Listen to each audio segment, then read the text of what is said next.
자, 이제 우리가 강의 5번째로 오늘 버가모 교회를 같이 살펴보도록 하겠습니다. 자, 버가모 교회에 대해서 좀 먼저 한번 알아보고 우리가 진행을 하겠는데요.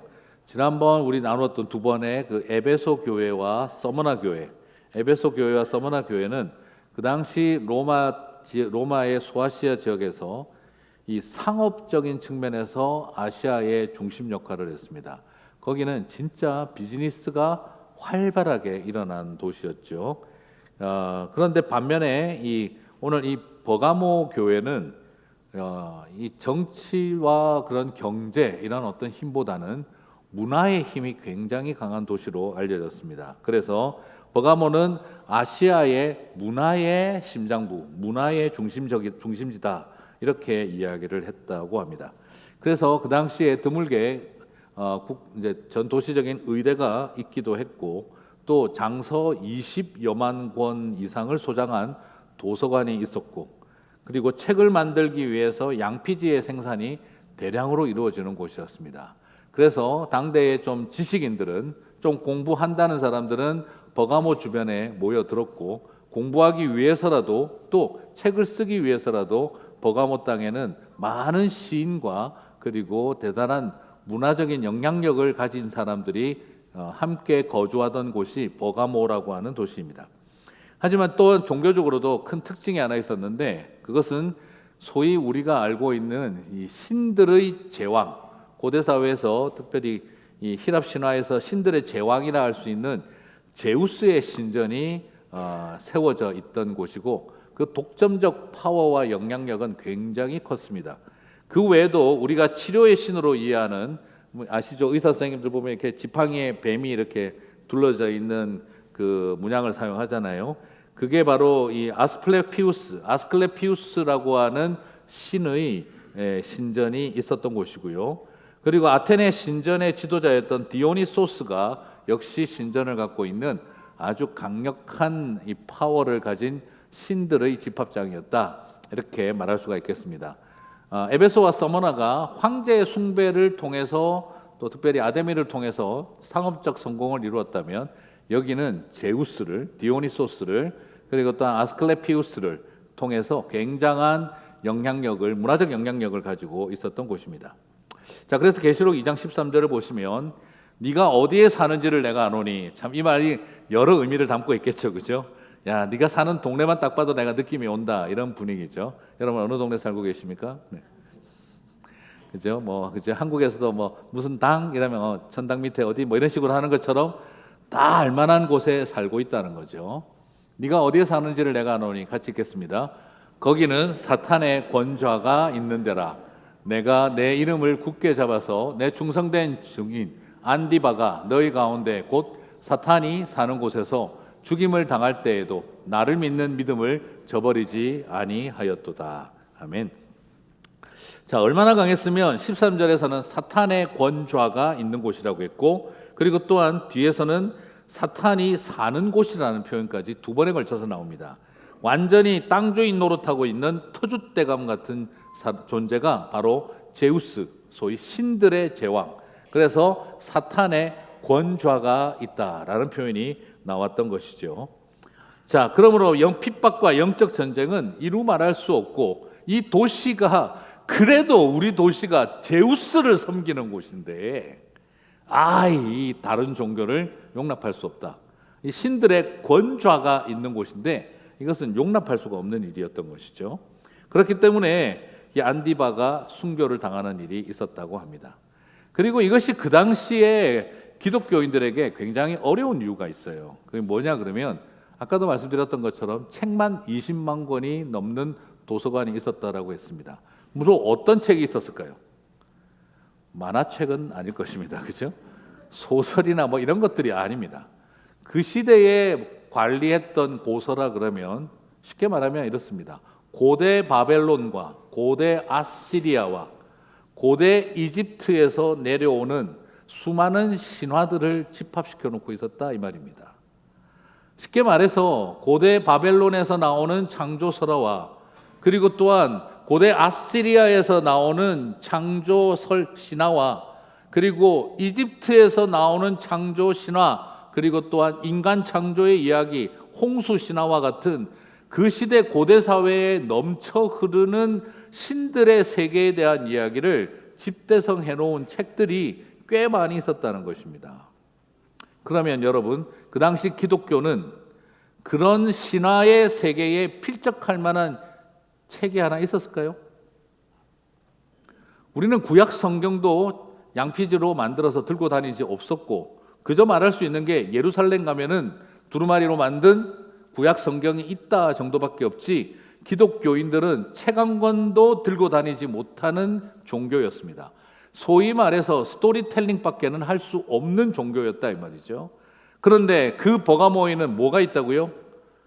마루둑 신화가 있고 갈그미스 신화가 있고, 그리고 아시리아의 모든 신들의 이야기가 다 들어가 있고, 거기에는 우주 창조의 이야기와 지구 창조의 이야기와 인간 창조에 대한 이야기와 온갖 신들의 심판의 이야기가 가득 차 있는 소위 말하는 신화의 책들이 있는 자리에 책 한 권 없는 종교가 와가지고 스토리텔링 하면서 믿음을 가르치고 있다면 이 얼마나 무지한 자들의 수준 낮은 종교로 여겨질까요?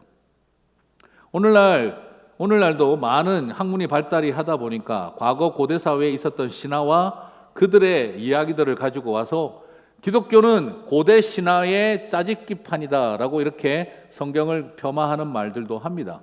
그런 이야기들과 비교해 보면 수준 차이가 떨어진다는 것이죠. 책 한 권 없는 종교가 무슨 일을 하겠느냐. 그 시대의 사람들처럼 아마 만만치 않은 도전이 있습니다. 그러나 오늘 그래도 기독교는 그 책 한 권 들고 우리도 몇십만 권, 몇백만 권이 도서관을 만들 수 있을 만한 수준이 되어졌지만, 지금도 그 정도면 그 시대의 버가모에서 스토리텔링 하나만 가지고 그 수십만 권의 신화를 책으로 만들어 놓은 세상 앞에서 기독교는 아주 수준 낮은 무식한 사람들의 낮은 덜 떨어진 종교로 취급당하는 곳에서 그 먹물튀고 공부하고 배운 사람들을, 의대가 있는 그 사람들에게, 문화적 시민으로 가득 찬 사람들에게 복음을 전하는 일은 얼마나 수준 낮게 여겨졌을까요? 사랑하는 성도 여러분, 오늘 이 시대를 살아가며 고대학을 공부를 좀 했다고 해서 기독교 이야기를 폄하하는 이야기를 들으면, 거기에 휩쓸리는 또 그리스도인들을 바라보면 버가모 교회가 참 부럽다는 생각을 하게 되어집니다. 우리는 그것에 대해서 크게 어려울 것 없는 대화를 할 수 있음에도 불구하고 전혀 아무런 영향력이 없는 것처럼 느끼는 것은 참 슬픈 이야기죠. 실제로 그렇습니다. 저희 교회에서도 우리 전형 무신론자였던 한 분이 저를 만나서 대화를 나눌 때 그 이야기 하더라고요. 어떻게 2000년을 책 한 권 들고, 이 책 한 권 들고 2000년을 우려먹을 수 있느냐. 실제로 그 말이 충분히 그렇게 말할 수 있겠죠. 물론 지금은 안수 집사님 되어서 신앙생활 잘하고 계십니다만, 그런 어떤 싸움이 될 만큼 그 안에 있는 질문들이 엄청날 수 있다는 것은 충분히 이해가 가는 상황이죠. 하지만 버가모 땅에서 제우스 신전이 있고 당대 최고의 신화를 모아놓은 도서관들이 있는 그곳에서 스토리텔링하는 하나님의 종들의 말만 듣고 들음으로 믿음에 이른 사람들은 지금 오늘 우리 시대에 수많은 기독교 도서관이 있고 수많은 기독교 출판물이 있는 이 시대에도 흔들리는 우리들에게 정말 이 버가모 교회는 칭찬받을 교회였구나 하는 것을 우리들에게 보여주고 있습니다. 자, 그러면 안티파는 어떻게 순교를 당했을까요? 안티파는 그 당시 당대 최고의 석공이라고 불렸던 예술가였습니다. 오늘 우리 시대로 말하자면은 석상을 만들기도 하고 석상으로 신전을 꾸미기도 하는 소위 화려한 조형 예술가의 특징을 가지고 있던 분입니다. 동시에 그는 아주 신실한 그리스도인으로서 충성된 일꾼이었습니다. 그런데 그가 도대체 어떤 일로 순교를 당했을까? 안티파는 워낙 탁월한 석공이었기 때문에 마치 그 수많은 대리석들을 떡 주무르듯이 그렇게 만지며 도대체 저것이 돌의 질감일까라고 느껴질 만큼 아름답고 부드럽게 석상을 만드는 탁월한 능력을 가진 소유자였습니다. 그래서 버가모시에서는 그의 탁월함을 알고 있기 때문에 가장 아름다운 우상의 도시를 건설하는 프로젝트를 너에게 맡길 테니 너는 이 도시를 이 소아시아에 있는 어떤 로마의 도시보다도 더 아름답고 화려한 신전과 건물과 석상과 그 모든 것들을 만들어 지어서 이곳이 참되게 제우스 신이 계시는 곳이라는 걸 온 세상이 알도록 만들라는 행정명령을 받았던 사람입니다.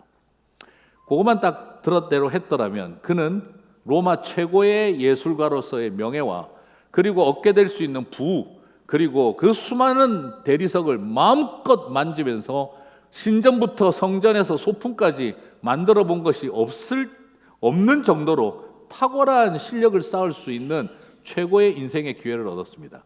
그런데 딱 한 가지 요구사항이 있었던 것이죠. 그 일을 하기 위해서 너는 우상에게 헌신하고 그리고 신들에게 자신의 삶을 헌신할 것을 요구했던 것이죠. 그것에 대해서 안티바는 심플하게 결정 내렸습니다. 내 인생의 가장 최고의 명예와 부를 얻을 수 있고 실력을 쌓을 수 있는 기회를 얻었으나 나는 이것을 최악의 손해가 일어나고 내 생명을 잃어버리는 일이 있다 할지라도 나는 주님을 위해서 내 삶을 드리는 기회로 바꾸고 싶다. 그것이 그의 고백이었던 것입니다. 세계 최고의 그 당시 성공한 인생이 될 수 있는 기회를 그는 하나님의 나라를 위해 자신의 희생을 드릴 수 있는 기회로 여겼다라는 것이죠. 그 결과 그는 반역자로 몰리게 되어지고 국가적 범죄로 취급당해서 모진 고문을 당하다가 가족들까지 함께 멸문지화를 당하는 고통 가운데 있었습니다. 그의 선택의 결과는 너무나 치명적이고 절망적이었다는 것이죠. 이런 치열한 영적 전쟁이 버가모에서는 계속해서 일어나고 있었습니다. 사탄의 왕위가 있는 곳, 그리고 사탄이 토박이 노릇을 하고 있고 터줏대감 노릇을 하고 있는 그 땅이었습니다. 그런데 버가모 교회로서는 가장 영적인 핍박의 대상이 될 수밖에 없었던 일, 안티바를 통해서 그들은 더욱 깊은 핍박을 당해야 했던 것이죠. 정말 이게 과연 가능할까 하는 질문이 생길 정도입니다. 그러나 다시 한번 살펴보면 안티바는 패배하지 않았습니다. 계시록 2장 13절을 다시 봅니다. 네가 어디에 사는지 내가 아노니 거기는 사탄의 권자가 있는 데라. 네가 내 이름을 굳게 잡아서 내 충성된 증인 안티바가 너희 가운데 곧 사탄이 있는 곳에서, 같이 읽겠습니다. 죽임을 당할 때에도 나를 믿는 믿음을 저버리지 아니하였도다. 여러분, 안티바가 패배자입니까? 아니면 진정한 의미의 승리자입니까? 우리는 그가 이긴 자라는 것을 여기서 보게 되어집니다. 놀라운 모습입니다. 그들은 겉으로 승리했으나 속으로 패배했습니다. 안티바는 겉으로 패하는 것처럼 보였으나 속으로 승리했습니다. 그들은 겉으로 그의 생명을 취하였으나 안티바는 오히려 영적인 생명을 얻는 시간으로 그의 삶을 이어가고 있었습니다. 세상에서 유명한 자가 되지 못했으나 하나님 아래에서 주님이 귀히 여기는 순교의 기회로 그는 모든 것을 바꾸어 선택했습니다. 에스클레피우스도 디오니소스도 그리고 심지어 제우스마저 그의 육신의 생명은 취할 수는 있었지만 그의 영혼과 믿음을 이겨내지는 못했던 것이죠. 오늘 우리에게 이 버가모 교회는 굉장한 도전을 주고 있습니다. 당하게 되는 핍박의 어려움에 대해서 이기는 믿음의 사람, 그리고 또한 두 번째, 그 엄청난 지식과 문화의 힘이 강한 도시에서도 우리는 오히려 하나님의 온전한 믿음을 붙든다는 것이죠. 사랑하는 성도 여러분, 이런 놀라울 만한 칭찬을 받을 만한 버가모 교회, 지금 이 시대를 살아가는 우리들도 생각해야 합니다. 수많은 사람들이 과거의 신화와 종교와 그리고 여러 가지 이름으로 기독교는 고대 종교의 짜집기판이라고 말을 하든 어떻든 구약 성경은 고대 종교의 짜집기판으로 만들어진 일종의 표절 집합초소다라고 비판을 하든 어떻든 그 수많은 책들 앞에서도 오히려 스토리텔러와 같은 믿음의 고백의 이야기를 들으면서 믿음은 들으면서 나는 그 인격적인 관계를 바라볼 수 있는 길, 그게 우리가 배워야 할 버가모 교회의 충성이라고 믿습니다. 그러면 이런 교회가 어떻게 하나님 앞에 책망을 받을 수가 있을까요? 이 정도 교회라면 칭찬거리밖에 없을 것 같은데 이런 버가모 교회에도 책망거리가 있었다라고 합니다. 순교를 당하면서도 핍박을 이겨낸 교회, 그 엄청난 문화의 힘을 이겨내고도 이 문화의 힘 앞에서도 끊임없이 나아갔던 이 버가모 교회가 왜 책망을 받았을까? 여러분 참 이게 그 고대의 이 종교의 이게 제국의 힘의 특징이에요. 제국은 사람을 통치할 때 항상 어떤 식으로 통치를 하냐 그러면 첫 번째는 철권 통치, 폭력 통치를 해서 사람들을 겁을 내게 하고 그 다음에는 사람들에게 문화적인 것을 이렇게 채워줘가지고 스스로가 넘어지게 만들어요. 이게 뭐냐면 일본이 한국을 점령하고 일본 제국주의가 한국을 점령하고 식민지로 만들었을 때 일기를 스스로 그렇게 정리했습니다. 철권 통치의 시대, 폭력 통치의 시대라 그랬어요. 그래서 독립운동한다 그러면 다 잡아가서 죽이고 고문하고 난리를 쳤습니다. 그 사건이 가장 강력하게 일어난 게 3.1절 전 국민이 저항을 일으키자 수많은 사람들을 그 동대문 형무소에 가두고 수많은 독립투사들을 잔인하게 고문하고 죽였습니다. 그리고 난 다음에 생각을 해보니까 와, 이게 계속 이렇게 가다가는 진짜 한국 사람들 씨가 마르겠다. 계속 이렇게 할 수는 없다. 그래서 제국은 두 번째 방법을 씁니다. 철권 통치, 그리고 또한 폭력 통치로만 가능하지 않다. 그래서 나온 게 뭐냐면 수많은 민족의 선각자들에게 문화적으로 압도당하게 만들고 일본 문화에 젖어버리게 만들어버립니다. 그래서 민족의 선각자, 국민대표 33인들이 일본이 제공해주는 그 향응과 문화에 빠져들기 시작을 합니다. 그래서 어느 틈에 엔가를 부르기 시작하고 일본의 국가를 노래 부르기 시작하고 창시 개명을 하고 그리고 또한 그 가운데에서 가서 보니까 세상에 우리는 지금 소달구지 몰고 있는데 일본은 비행기를 띄우고 있더라. 그리고 또한 메이지 유신을 통해 가지고 산업혁명을 경험하고 엄청난 서구 문물과 현대 문물이 가득 차 있는 것을 보고 나니까 조선의 지도자들이 어떤 생각을 하게 됐을까요? 우리는 절대 독립 못할 거다. 포기해버린 겁니다.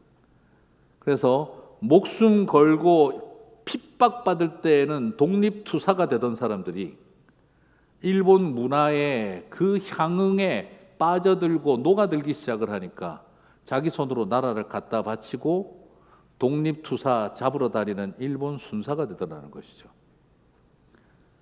이것이 문화통치의 힘입니다.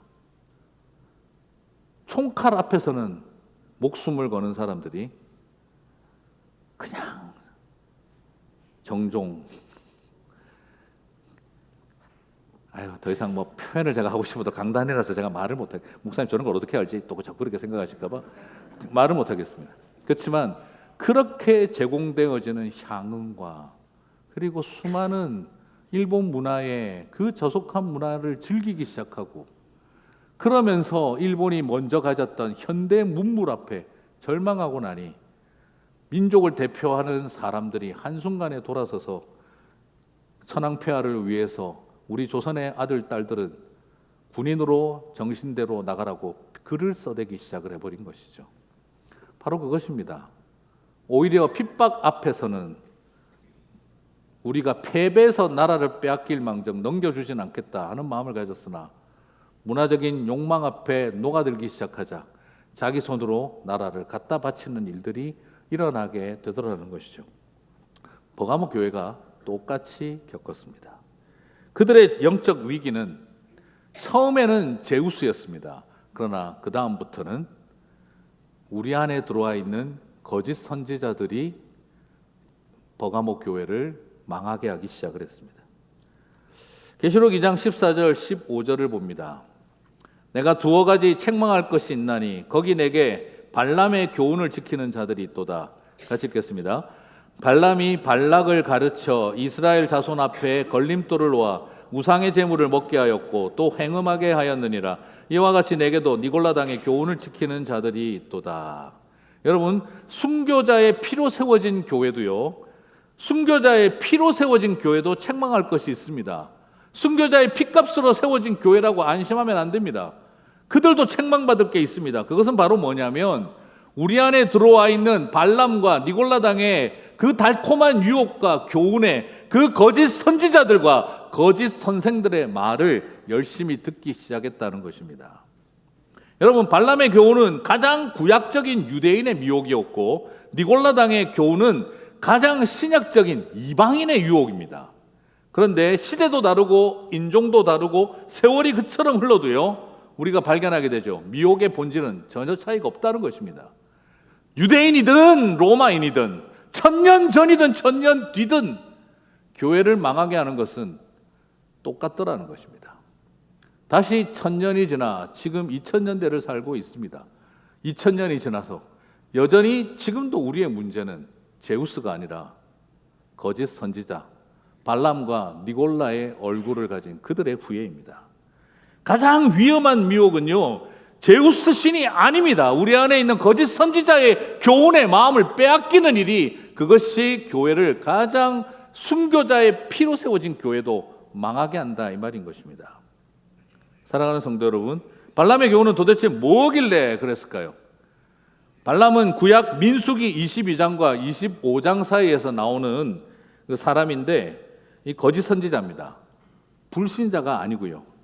발락이라고 하는 불신자들, 이 가나안 족속에서 돈을 주고 고용한 돈 받고 점친 선지자였습니다. 여러분, 민수기 22장 7절을 볼까요? 모압 장로들과 미디안 장로들이 같이 읽겠습니다. 손에 복채를 가지고 떠나 발람에게 이르러 발락의 말을 그에게 전하매. 민수기는 발람이 받은 돈을 뭐라고 묘사하고 있습니까? 헌금이 아니라 복채라고 적어놓고 있습니다. 스스로가 하나님의 선지자인데 무당이 되기를 자처해버린 서글픈 발람의 인생을 보게 되어지죠. 복채만 주면 원한을 예언을 해주는 사람. 여러분, 저런 걸 뭐라고 하는지 아십니까? 돈이 영성인기라, 돈이 예언인기라 하는 사람들입니다. 사람들은 참으로 놀랍지만 이런 일이 일어나면 여러분 어떻게 생각해야 될까요? 이런 예언자는 경멸하고 거부하는 것이 당연한 거 아닐까요? 그렇죠. 당연히 경멸스럽다. 어떻게 저럴 수가 있냐. 복채를 받고 예언을 하다니. 어떻게 저럴 수가 있나. 그런데요, 현실은 이익과 돈을 위해 예언 활동을 하고 복채를 위해 예언 활동을 하는 이런 사람들의 가르침을 겉으로는 경멸하는 척하면서 속으로는 다 따르고 있는 것을 보게 됩니다.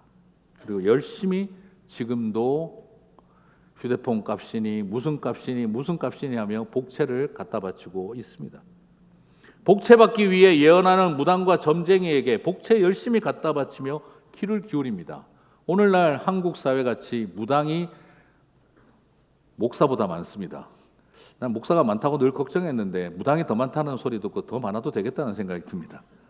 교회가 너무 많은 거 아닌가 걱정했는데 요즘 무당들께서 운영하시는 점집이 교회보다 더 많다고 하더라고요. 수많은 사람들이 경멸할 줄 알았지만 가서 무당의 말을 듣습니다. 제자훈련 엄청 열심히 하는 교회, 강남에서 굉장히 신앙생활 열심히 하는 집사님, 권사님들도 새벽기도 맞추고 전보로 간다 그러시더라고요. 제가 충격받았습니다. 그런데 이런 어떤 상황 속에 있을 때 사람들은 왜 거기 가서 말을 듣는 걸까요? 그리고 또한 오늘날 역시 이런 표현이 좀 그렇습니다만 기독교인들도 양복 입은 무당, 넥타이 맨 무당과 같은 그런 거짓 목회자들의 사수를 들으러 더 잘 귀를 기울입니다. 왜 그렇게 되어졌을까? 사람들은 결국 내가 원하고 내 돈이 시키는 대로 예언받기를 원하기 때문입니다. 점을 치고 무당을 찾는 사람들은요, 미래를 알고 싶어하는 사람들이 아니라 내가 원하는 미래를 듣고 싶어서 복채를 내는 것입니다.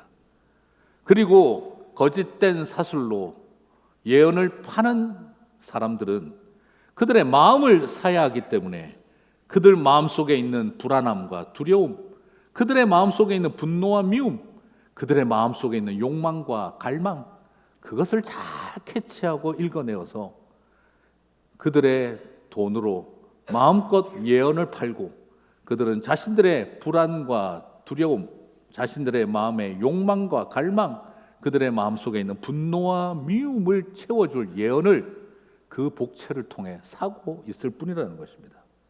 그래서 복채를 중심으로 받으려는 자와 주려는 자의 거래가 아주 쉽게 일어나기 때문입니다. 여러분 정말 미래를 알고 싶으십니까? 아니면 내가 원하는 미래가 이루어지기를 원하시는 겁니까? 내가 원하는 미래가 일어나기를 바라고만 있다면 우리에게는 이 복채는 결코 사라지지 않을 것입니다. 그리고 그 복채를 통해 마음을 살려고 드는 무당은 끊임없이 있을 것입니다. 바로 발람이 했던 일이 그 일이었습니다. 하나님이 그의 입술을 막으셔서 그는 소위 말하는 전공법으로 이스라엘을 이겨내지 못하게 되었습니다. 이스라엘을 저주해야 되는데 하나님이 그 입을 막아서 축복을 하게 만들어 보니 3번 모두 실패했습니다. 그러니까 발람이 어떤 교훈을 주는지 아세요? 발람이 발락에게 가서 아무래도 하나님이 막으셔서 안 되겠다. 근데 방법은 네가 이스라엘을 치는 방법이 아니라 하나님이 저 이스라엘을 치게 만들 수 있는 방법을 가르쳐 줄게. 그리고 하는 말이 이스라엘의 젊은 남자들에게 모압의 여인들을 보내어라. 아내가 좋으면 뭐라고 합니까? 처갓집 말뚝에도 절을 하고 처갓집 개가 죽어도 강아지가 죽어도 제사를 지내준다고 합니다. 아내가 좋으면. 네. 그런데 모압 여인들이 좋으면 이스라엘 사람들이 어떻게 되겠습니까? 처갓집 말뚝에도 절을 하는데 그 집에 강아지가 돌아가셔도 제사를 지내주는데 모압 여인들과 따라 우상에게 가서 절을 하고 음행하며 우상 숭배하며 영적으로 타락할 방법을 가르쳐 줍니다. 결과 발락에게 이스라엘은 징벌당하지 않고 패망하지 않고 하나님이 그들을 치실 수밖에 없는 길을 발라함의 교훈이 열어주었던 것이죠. 사랑하는 성도 여러분, 그 결과 24,000명의 젊은이들이 죽었습니다. 이스라엘이 이렇게 실족했듯이 버가모 교회도 이렇게 실족하고 타락했던 것입니다. 버가모 교회의 진정한 영적 위기는 외부에 있는 것이 아니라 내부에 스며들어왔던 거짓 선지자들이었습니다. 니골라당은 그렇게 가르친 거죠. 인간의 몸은 어차피 더러운 거야. 인간의 육신은 더러운 거야. 이 더러운 육신을 더럽게 쓴다고 해서 뭐 나쁠 거 없어. 걸레는 걸레지. 걸레를 가지고 얼굴 닦는 사람 봤냐? 걸레는 더러운 데 닦는 거야. 몸은 더럽게 써도 돼. 영혼만 깨끗하면 돼. 그래서 그들은 음행에 빠지고 악을 행하기 시작한 것이죠. 이것이 발람과 니골라당의 교훈입니다. 그것이 들어오기 시작을 하자 제우스의 핍박에도 목숨을 건 사람들이 이제는 목숨 걸고 유혹으로 불나방처럼 뛰어들기 시작을 한 것입니다. 사랑하는 성도 여러분, 사탄의 권자보다 더 무서운 것은 거짓 선지자가 권자를 쥐는 일입니다. 사탄이 권자를 쥐고 있으면 우리는 죽을지언정 지켜낼 수 있습니다. 그러나 거짓 선지자가 권자를 쥐기 시작을 하면 목숨 걸고 싸우던 사람들이 목숨 걸고 불로 뛰어들게 되는 일이 일어나게 되는 것입니다. 이것이 그들이 겪었던 일이었습니다. 발람이라고 하는 히브리어는 뜻이 뭐냐 그러면 사람들의 정복자라는 뜻입니다. 발람. 그럼 니골라라는 헬라어의 뜻은 뭐냐?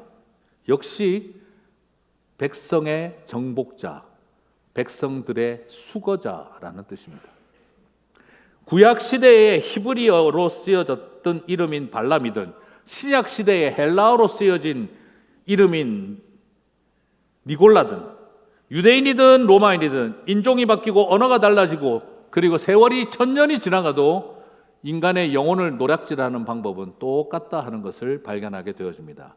2000년이 지난 지금 우리는 지금 무엇을 하고 있을까요? 지금 만약 이 시대에 성경이 쓰여졌다면 그 시대에는 발람과 니골라당이라고 쓰여졌겠지만 오늘 이 시대에 만약 계시록이 쓰여졌다면 이 발람과 니골라당의 뒤를 이어 붙을 이름은 과연 누가 될 수 있을까? 사랑하는 성도 여러분, 이것이 우리가 깨어 있어야 할 이유라는 것입니다. 우리의 마음속에 있는 불안과 두려움, 우리의 마음속에 있는 분노와 원망, 그리고 우리의 마음속에 있는 갈망과 욕망을 누구보다 잘 살 수 있는, 죄송합니다 이런 표현을 써서, 양복 입은 무당을 조심하십시오. 끊임없이 복채를 요구하는 넥타이 맨 무당을 조심하시기 바랍니다. 하나님의 백성들이 깨어있지 못하면 결국 어느 틈에 우리는 제우스와 싸우던 사람들이 하나님이 우리를 향해 싸우시는 일을 봐야 할 수도 있습니다. 핍박 앞에서는 온전히 살았던 우리가 오히려 사탄의 왕위가 있는 그곳에 사탄의 군대가 있는 것이 아니라 거짓 선지자의 가르침이 있고, 그래서 우리가 하나님과 싸우는 일. 계시록 2장 16절을 보십시오. 그러므로 회개하라. 그리하지 아니하면 내가 내게 속히 가서, 같이 읽겠습니다. 내 입의 검으로 그들과 싸우리라. 여기서 그들은 누구일까요? 제우스가 아닙니다. 제우스도 아니고 디오니소스도 아스클레피우스도 아닙니다. 여기서 그들은 발람과 니골라당의 교훈에 물든 성도들과 버가모 교회의 성도들과 주님이 하나님의 말씀으로 싸우게 될 것이라고 예언하고 있는 것입니다. 너무 역설적이게도 순교자의 후예들이 거짓 선지자의 제자들이 된 결과는 제우스와 싸움이 일어나는 영적 전쟁이 아니라 하나님이 우리를 치셔야 하는 영적인 이 내전을 앞에 서야 되는 일이 일어난다는 것입니다.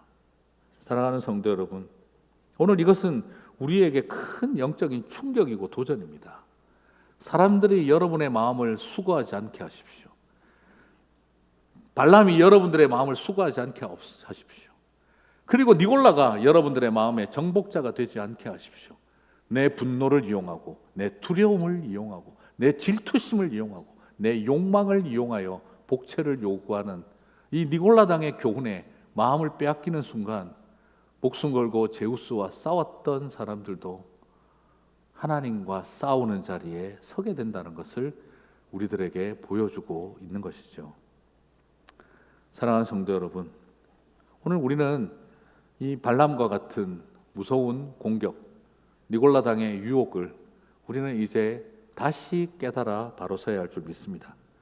이런 영적인 현실 앞에서 그리스도인들은 스며들어온 사탄의 유혹에 어떻게 해야 됩니까? 이기는 자가 되어야 합니다. 그다음에 이기는 자가 된다는 것은 무엇을 말하는 걸까요? 거룩해지고 훌륭해지고 빈틈없어서 완벽하게 순결한 백성이 되어 발람과 니골라당의 교훈과 미혹에 절대 빠지지 않는 사람이 이긴 자냐? 물론 맞죠. 그렇게 된다면 이기는 그가 될 수 있겠죠. 그러나 오늘 이 이야기는 그렇게 된 사람들의 이야기가 아니라 이미 오염되고 그리고 물들고 타락해버린 버가모 교회를 향해 한 말입니다. 그렇다면 어떻게 이기는 그가 될 수 있을까요?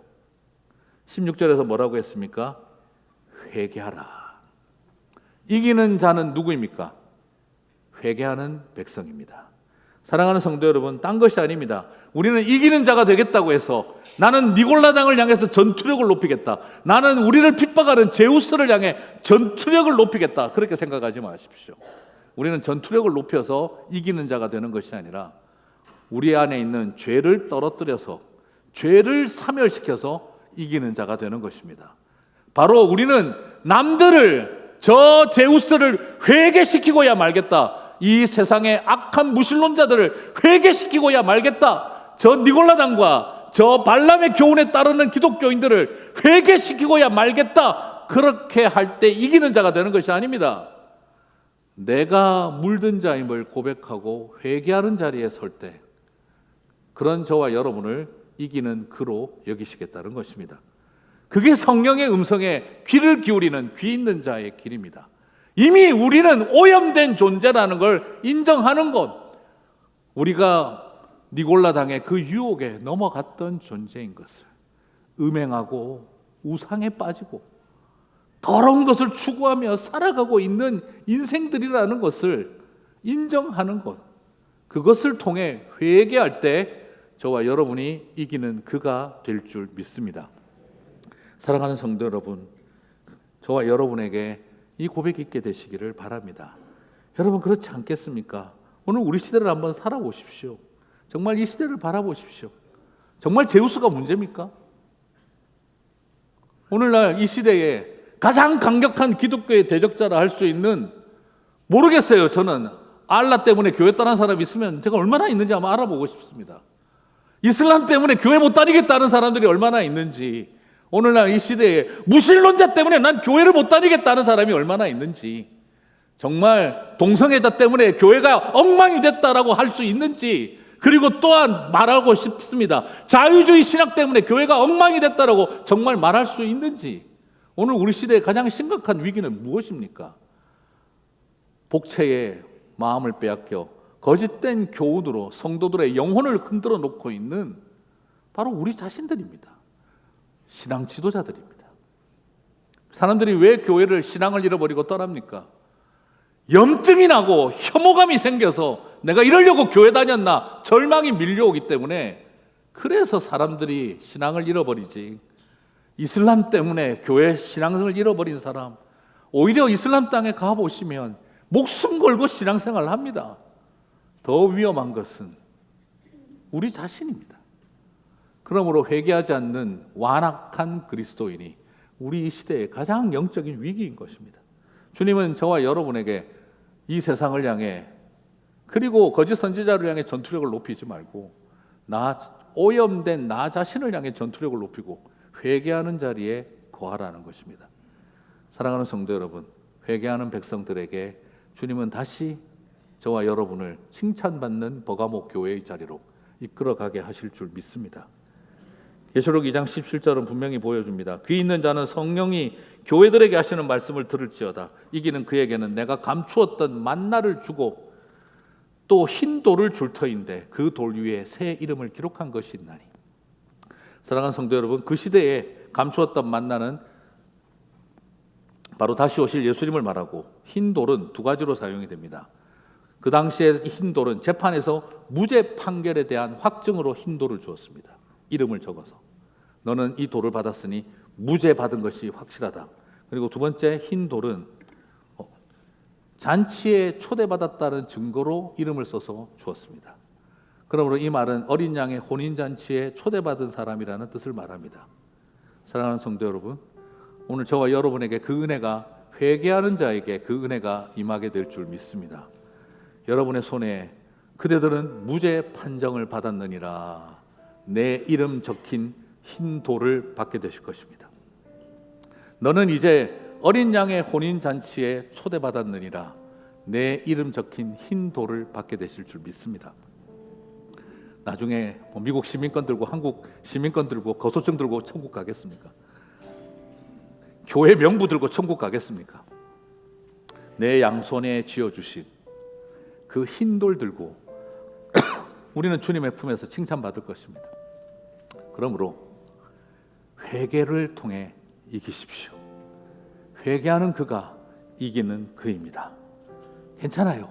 미혹 안 당해야만 된다. 아닙니다. 우리는 이미 다 오염됐습니다. 그러므로 미혹당하지 않은 자가 이기는 그가 아니라 미혹당했지만 회개하는 자가 될 때 저와 여러분에게 만나를 먹이시고 두 손에 흰 돌을 쥐어주실 줄 믿습니다. 우리 다 함께 자리에서 일어나셔서 찬양하고 기도하고 마치도록 하겠습니다.